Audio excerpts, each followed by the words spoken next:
Good morning. Today we're going to make tahini cookies. That you'll need about half a cup of softened butter. Together with that, you would put 3/4 of tahini, raw tahini. We're going to mix this first. So our butter and tahini is here. We're going to add half a cup of brown sugar and half a cup of regular white sugar. We're going to add 1 egg and some vanilla essence, about a tablespoon.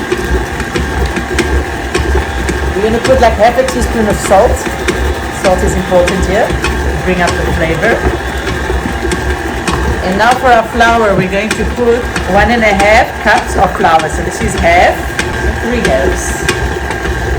With 1 teaspoon of baking powder. There's a video I have out there that tests if your baking soda and baking powder is fresh.